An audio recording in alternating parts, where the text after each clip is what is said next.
Ebusiame mawakɔ Adebaji Politics Avenue. Say enene da edikanya wuni yeshia mesro. So obe subscribe to our channel. Obe like and we leave nice comments under the comment section. Then you make sure to share the video to other viewers. Ebusiame mayembo raye semnimo. Eye dance king Shatta Wale a iyoko editing no.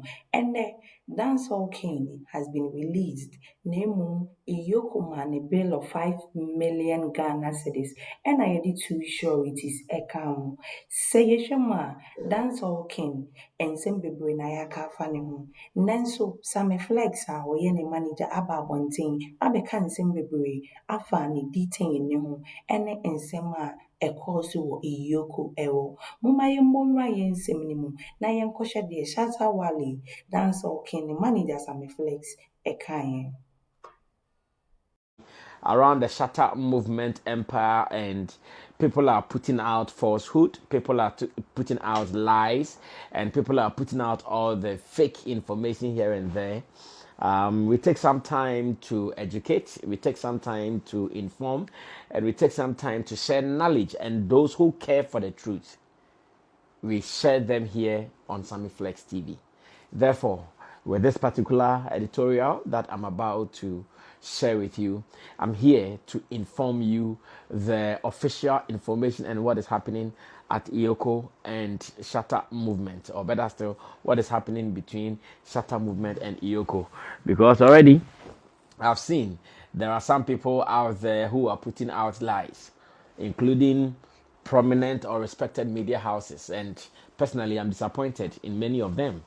Joy FM or Joy News, I saw their card, the kind of lies they are putting out, GH1, the kind of lies they are putting out. I'm here wondering, so what is their interest? For the individuals on Twitter, on X, on Facebook who are doing it, yeah, they can do it. Some of them, they have agenda like anti-Shatta, so to them, anytime something comes around the name Shatta, you know they will come around to fool.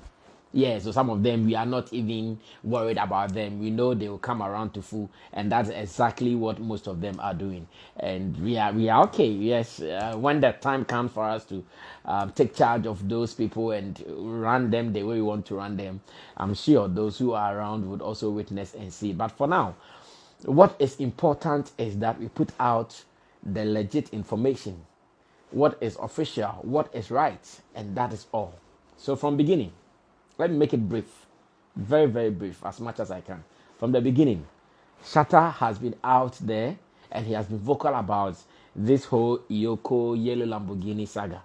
And according to him, when he bought this car and he was using it as his thing, reports came from Iyoko that the car was linked to one Addo, who is the National Signals Bureau boss, former boss, who is also dealing with the law over issues of state funds and all those things. Of course, when it was linked to him, Shatta proved to Iyoko that no, this car, I bought it. Papers are here with me and all that. So initial stages, that was what was done. Car was picked up, but after he drove the car to Iyoko he made sure the car goes to Iyoko so that Iyoko can do their investigation. 3 months down the lane, he wasn't hearing anything. Then he comes forward to talk about, this particular issue came up, that this and that and that. Investigation was being done about Addo and the car. Nothing has been heard. So what is happening? That is why he came out to talk. Of course, when it happens like that, definitely, some people's egos will be bruised, and institutions wouldn't want some of these things to be done with their name or about their name, so their egos will be bruised, definitely, and some of these issues are likely to come up, exactly what we are hearing. Unfortunately, when that issue came out first, we saw a statement purported to have come from Iyoko talking about the fact that Shatta Wale was having possession of a stolen vehicle, having proceeds of crime, something. In fact, a story that even till now, whether it officially came from Iyoko or not, it is yet to be ascertained or verified, and that is also okay. We know when you live in a system like Ghana, some of these things you are likely to encounter them, and that is fine. So until yesterday, I think almost late in the evening, when an invitation came that Yoko would want to have Shatta for a meeting. In fact, let me even state emphatically that the first invitation was last week Wednesday. That was 13th August. When the first invitation came, but because of the state funerals and all those things, they postponed it to Wednesday, that is 20th August. And indeed, Shatta Wale decided that if an invitation has come for me to be at Yoko to assist in investigation, why not? I'm a law-abiding person, so he wrote there himself. He went to Yoko himself this afternoon that, okay, I've gotten your invitation, that I'm supposed to be here to assist, or for me to assist you guys in investigating the yellow Lamborghini and all, and some of its related issues. And Shatta went there, presented himself to Yoko, and of course, Yoko started their investigation. So that's between our lawyer, that is lawyer Cephas. He was with Shatta throughout the interrogation process, and when it was done, he brought us information which said that, okay, after interrogation and everything, Shatta Wale is not involved in any money laundering, just as some people are putting out. Those are lies, total falsehood. They are not true. Shatta Wale is not involved in any money laundering. Shatta Wale has not involved himself in any criminal act, as some news portals, some credible news portals are putting out. They are all falsehood. They are all lies. Shatta Wale has not involved himself with anything. Shatta Wale went to Yoko, defended the fact that he bought his car, and I'm sure Yoko has issues with how he paid taxes on the car he bought, and that is what is in contention. What is in contention is the fact that, okay, you bought it. How did you take care of the tax obligations around the vehicle he bought? And of course, when it comes to issues like this, now they'll be asking questions about your companies. How are you running it? How are you running your companies, your tax here and there? And these are the issues at the moment in contention. And trust me, Shatta Wale and his lawyers are running it, and we are sure going to work this out as early as possible. Now, what is more important is the fact that indeed Shatta Wale has been detained at Yoko, because we went there late to start with. We went there afternoon, and going through bail processes definitely will take time. And we know how the system is in Ghana. When you understand the system, some of these things, you are not really surprised by them, because you know how it works. So now what Yoko is demanding is that they still want to have him to investigate the car and the tax and all the issues around his company and all that. Therefore, before they can continue with the process, they want to give him bail, and a bail of 10 million Ghana cedis, with 2 sureties have been placed on the issue as it stands now. And I can promise you that management and legal officers of the dance hall king, they are working feverishly on this, and hopefully tomorrow we are sure going to, or hopefully Thursday 21st August, we are sure going to work this out for everything to be okay. As it stands now, I know many fans are worried, I know many fans are disturbed, and many intend to come to the Yoko office to at least come and show solidarity, to come and show support tomorrow morning, and that is all fine. Management will also be there tomorrow to continue with the process, because as much as this is concerned, we want to make sure everything is okay. Shatta definitely, if it happens like this, he would want to go into it to clear himself. If it happens like this, he would want to go himself to clear his head, at least, so he can have his freedom entirely and to move around his normal duty. So he decided to go himself, and I want to believe he's okay. He's cooperating. After interrogations, I spoke with him. He's very fine. He's cooperating, and he's making sure the law will take its course just as he wants it to be. And he's very, very cooperative with them, in good spirit and all.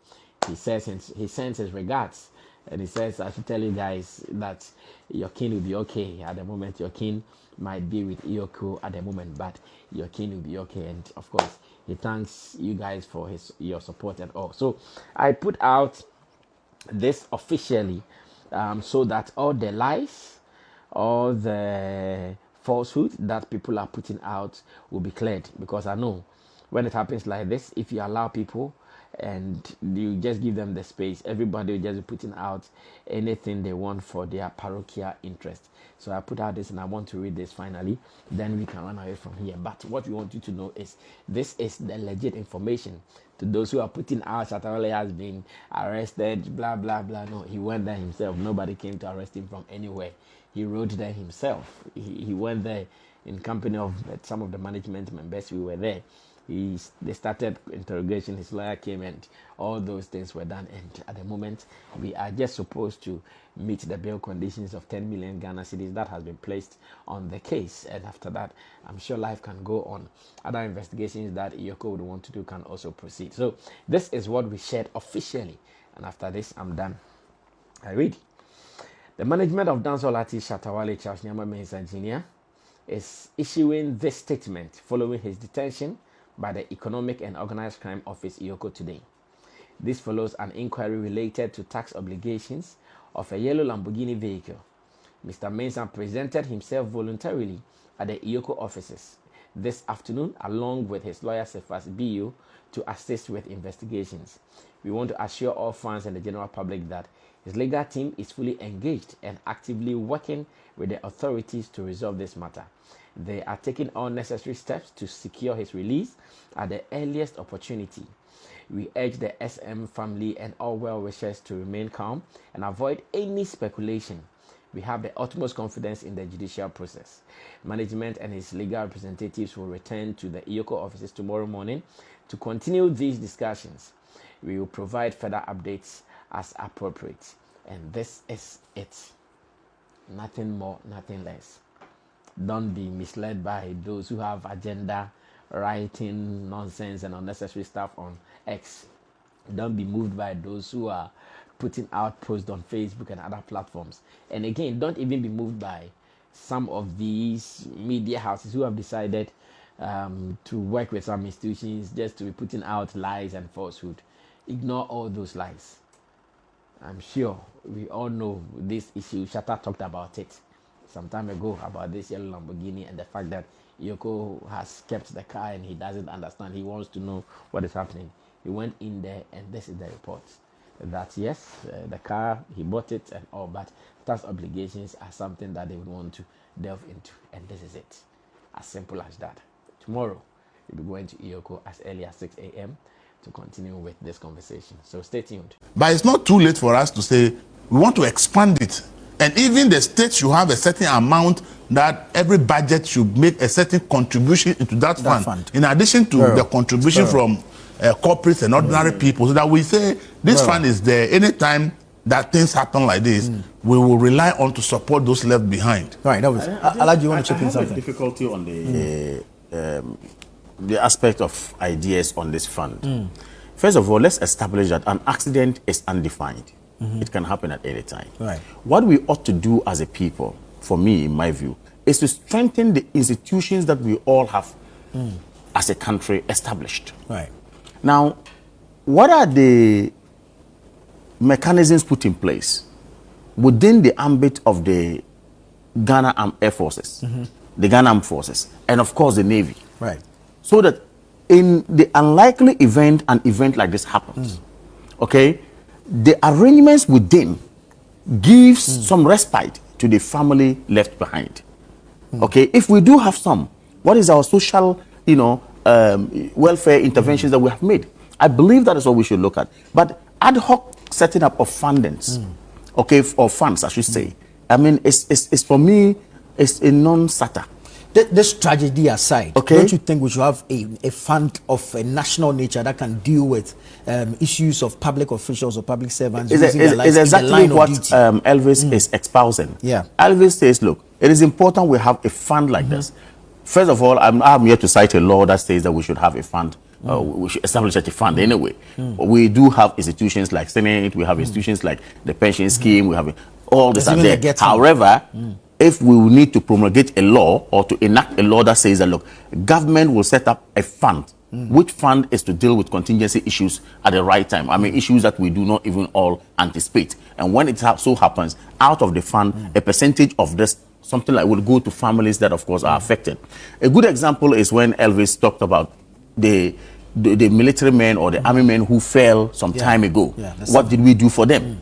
Yeah, so if this idea is coming up, then we can moot the idea properly, put it before Parliament, get a law to back it, set up a fund like that. It's not touchable until we move on. Otherwise, we're going to open the floodgates for funds. I mean, people to be setting up all manner of funds. Right. We're setting up this, we're setting up that. Nothing stops you as a family to do something like that or set up foundations that will call this. But of course, we should try to streamline it and get a law put in place, of course, and then set up something like that. So otherwise, this fund should have legal backing. Yes, it should have legal backing, basically. If we don't have something like that, we risk opening the floodgates. Right. But Elvis, back to you on this same fund. It talks about the children of the victims. But these victims we know were philanthropists, benevolent people. They had people out of their, if you like, immediate family, depending on them. We've heard even the Honorable Minister for Education, Aruna Dusu, say he will take care of some, I think 47 students that the Honorable Mutala was taking care of. So what happens to these dependents as well? I said it here last week that for me, those left behind are not only the children. Some that are gone have surviving parents. And probably the person that is gone is the only one capable of providing for their needs.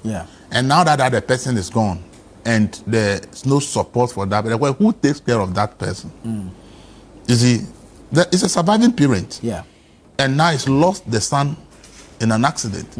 And that son is the one who makes sure that his or her electricity bill, water bill, food is provided, health is provided, everything.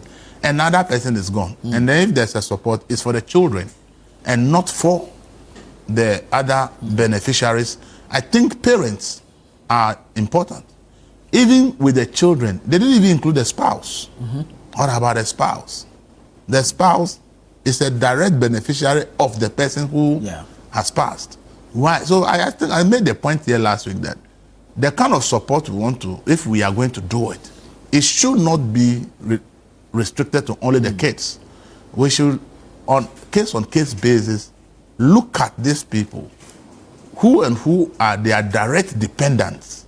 Is there a way that the state can make sure that these people benefit? Somebody was suggesting that these people, he believes that they should rather also be put on the salaries that their family members were earning till retirement, so that even though they are dead and gone, to support the families, the salaries they are earning should continue to be paid to the families until there is time for their retirement, and then whatever retirement package that is there, they give it to the family. So the person also thinks that instead of setting up a fund, it would rather be better if whatever salaries they are earning is rather extended to their family for their period. But that's debatable. That will work for probably the Air Force people. No, but for a politician, even the Air Force 4 years people, we don't know when they will resign and move into other fields. No, this one resign is not out. It's no longer there. The person is no more. So the assumption is that then the person is going to serve to retirement. You understand it? So we are going to formalize ghost names.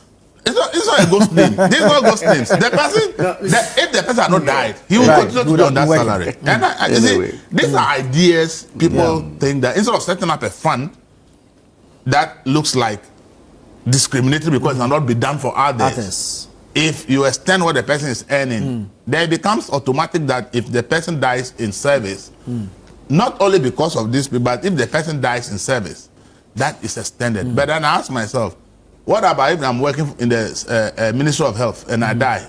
Are you going to say that my salary should also be extended to my relatives until 60? So now also, if you look at it from the larger scale, and you look at the government payroll, and look at the number of people who work for government, even though the person is dead, somebody else will be recruited to replace the person. So now you are paying double salary for that position because somebody is gone and you are extending the benefits to the surviving family. And then you are recruiting somebody also to replace the person. So at the end of the day, if you want to say anybody that works for the state should be treated that way, you are going to have a huge problem in terms of the payroll. Payroll. And because if you do it that way, it means that public is not contributing to the fund.